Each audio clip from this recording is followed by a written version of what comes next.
सोने की फसल। एक लंबे समय पहले एक गांव में रविंद्रा और भारती नामक पति पत्नी रहते थे। उनके दो सुंदर बच्चे भी थे जिनका नाम गीता और लता था। रविंद्रा उसके खुद के खेत में कृषि करके आए हुए पैसों से अपना घर चलाता था।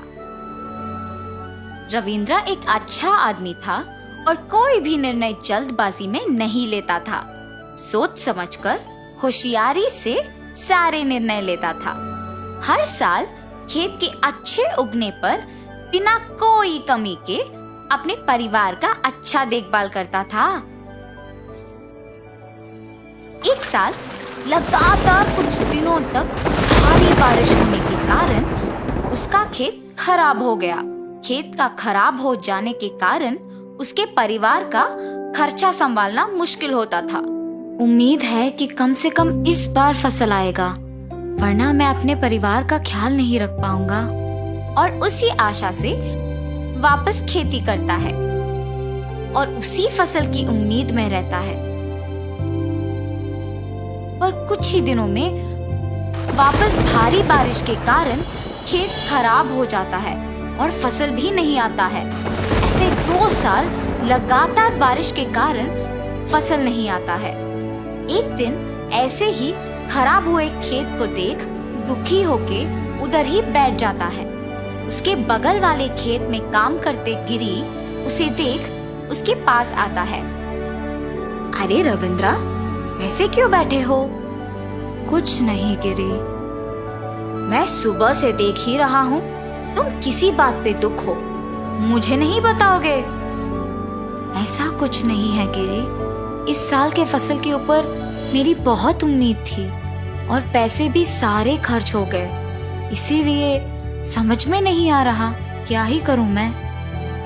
ठीक है, दुखी मत हो, बहुत देर हो गई है, चलो घर चलते हैं। ऐसे दोनों वापस घर चलना शुरू करते हैं जब उन्हें एक तोता झाड़ियों में फंसा हुआ नजर आता है।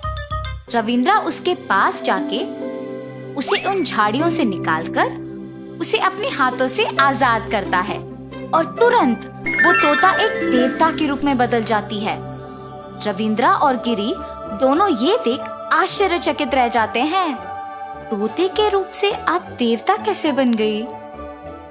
मेरा अहंकार व्यवहार देख मेरे पिताजी ने मुझे श्राप दिया और तोते की तरह बदल दिया। उन्होंने कहा कि मुझे इस श्राप से विमुक्त होने के लिए किसी को मुझ पे दया आके आजाद करना होगा और अब आप आए और मैं अपने पुराने रूप में बदल सकी। मुझे सहायता करने के लिए आप जो भी मांगोगे वो मैं पूरा करूंगी। माता, 2 साल से हमारे खेतों में बारिश के कारण फसल नहीं आ रहा। मुझे बस इतना चाहिए कि मेरा खेत पूरा सोना बन जाए। ऐसे बिना सोचे समझे उसने उसकी ये इच्छा देवता से मांग ली। तुम भी पूछो रविंद्रा, तुम क्या चाहते हो? मुझे गिरी की तरह जल्दबाजी में नहीं बल्कि सोच समझकर मांगना होगा। मुझे सिर्फ इतना चाहिए कि मेरा खेत का फसल सोने की तरह अच्छा उगे, उससे मेरी सारी दुख दूर हो जाएंगे। तुम बिना कुछ बोले बस सोच में पड़ गए। भारी बारिश के कारण मेरा भी खेत खराब हो गया है और फसल नहीं आया। मुझे बस इतना चाहिए कि मेरा खेत का फसल सोने की तरह अच्छा उगे। मंजूर है, तुम दोनों की इच्छा पूरे किए जाएंगे। ऐसे कह के देवता वहां से गायब हो जाती है। रविंद्रा, चलो जाके देखते हैं कि देवता की बात सच हुआ कि नहीं। ठीक है, चलो गिरी। रविंद्रा और गिरी दोनों खेत देखने जाते हैं। दूर से गिरी को खेत चमकता हुआ नजर आता है और तुरंत गिरी अपने खेत को जाता है और देखता है कि उसका खेत पूरा सोने की तरह चमक रही है और वो देख वो बहुत खुश हो जाता है। मेरा खेत पूरा सोना हो गया, अब मैं बिना कोई चिंता के बहुत खुशी से जी सकता हूँ। और ऐसे जब पास आके देखता है तो मिट्टी भी चमक रही होती है। ये क्या, मिट्टी भी सोने की तरह चमक रही है। और ऐसे मिट्टी को छू के देखने पर कड़ा होता है। कोशिश करने पर भी मिट्टी को मुट्ठी में पकड़ नहीं पाता है। मिट्टी इतना कड़ा क्यों है? इस मिट्टी में से क्या फसल को निकाल सकते हैं? रविंद्रा? और ऐसे फसल को खींचने की कोशिश करता है, पर फसल भी कड़ा होता है और बाहर नहीं निकलता है।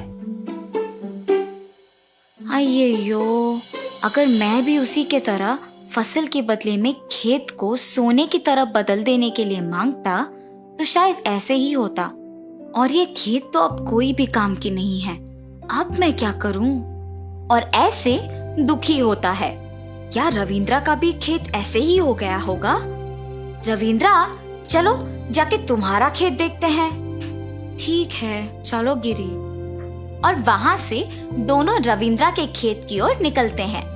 रविंद्रा के खेत में पूरा फसल उग के हरा भरा निखरता है। हवा की वजह से हल्का सा सारा फसल इधर उधर लहराता है। गिरी शक में जाके रविंद्रा के खेत में से फसल खींच के देखता है तो वो बहुत आसानी से आ जाता है और ये देख दुखी होके रविंद्रा के पास जाता है। गिरी, तुम मेरा खेत देख इतना दुखी क्यों हो? क्योंकि उस देवता ने मुझे धोखा दिया है। तुमने और मैंने एक ही चीज मांगी थी, पर मेरा खेत पूरा सोना बन गया और तुम्हारा खेत पूरा हरा भरा फसल के साथ निखर गया। ऐसे देवता को कोसते रहता है जब वो वापस प्रकट होती है।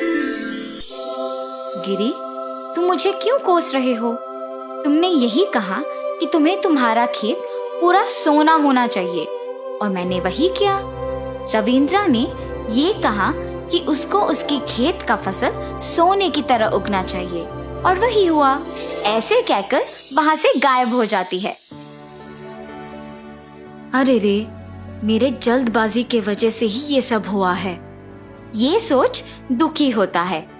क्यों दुखी हो तुम गिरी? चिंता मत करो, मेरा फसल अच्छा आया है ना, उसको मुझे बेचने दो। जो पैसे मिलते हैं उसे हम आधा आधा बांटेंगे। रविंद्रा, अगर मैं तुम्हारी जगह होता तो बिल्कुल ऐसे नहीं करता। मैंने लालच में ठीक से सोच समझकर निर्णय नहीं लिया।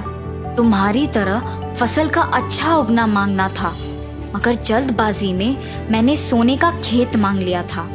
अब से मैं कभी भी जल्दबाजी में फैसला नहीं लूंगा। कुछ महीने बाद रविंद्रा का फसल उगता है और वो उसे बेचता है और रविंद्रा उसके वचन के अनुसार आधा पैसा गिरी को दे देता है। उससे वो दोनों खुशी खुशी जीते हैं।